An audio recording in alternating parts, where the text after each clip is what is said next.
19 and a half years ago, 10 Muslim terrorist bombs, which is to say 10 bombs, blew up 4 rush-hour commuter trains in Madrid. Spain was paralyzed. 2,000 injured, 200 more killed. There was some confusion about the number, all those body parts. 40 million Spaniards grieved.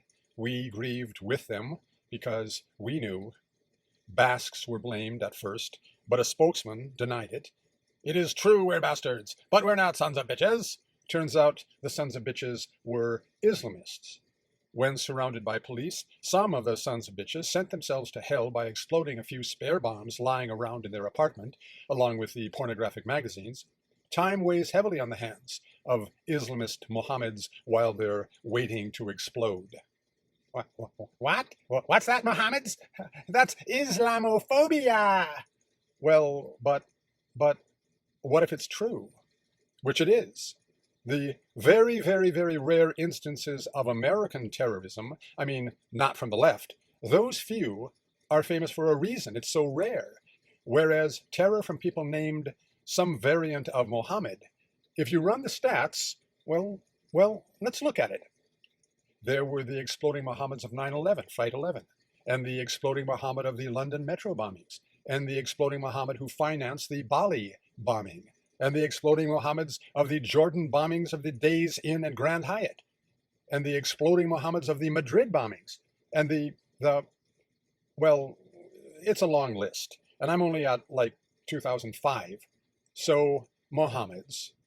Now, for the inattentive, or the unthoughtful, or the uninformed, or dishonest, or stupid, I'll just point out that it's not all Mohammeds. It's that in a Venn diagram of terrorists, Islamist terrorists, and young men named Mohammed, in that diagram, Mohammed has a high percentage of occurrence. Please note, yet again and again, the real and important difference between Islam, which is just some religion, and Islamism, a race-hate cult like the KKK or BLM. Something about setting fires. Well, in Madrid, nearly 20 years ago, about 30% of Spain's population flooded the streets, vowing, "We will never forget you." But 3 days later, there was a socialist party upset, and it was swept into power. The new leftist regime removed all 1,300 Spanish troops from Iraq. So, socialists and terrorists won. Spain once had a culture consumed with the idea of honor. I could get very complex here with references to the Romans and the Moors and whatnot, but why bother? It did take a certain character in the 1400s to drive the Moors, Muslims, out of Spain and back into Morocco, the Reconquista. In this age, Spain was terrorized out of Iraq, a Reconquista. Funnily, the Muslim terrorist Islamist Madrid bombers, they were Moroccan. That's so ironic. So the Madrid bombings occurred 912 days after 9/11, on 3/11, a half year. The Jordan bombings occurred 11/9. The Bali bombings occurred 1 year, 1 month, and 1 day after 9/11. This is how the adolescent mind works.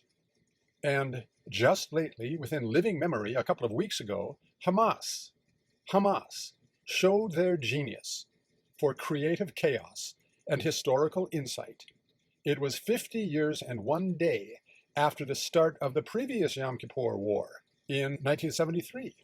That one, October 6. This one, October 7. You know, so it could be on the Jewish Sabbath. And this time, it wasn't a military war. It was masked terrorists and chopping and shooting and raping and torturing and exploding Jews. You know, Hamas stuff. It's odd to say it, but 50 years later, where is a Nixon and a Kissinger to broker a peace via shuttle diplomacy? Where? Biden woke himself up enough to go there. We saw it, that interview on the plane. Clearly, he was awake. He was. But, well,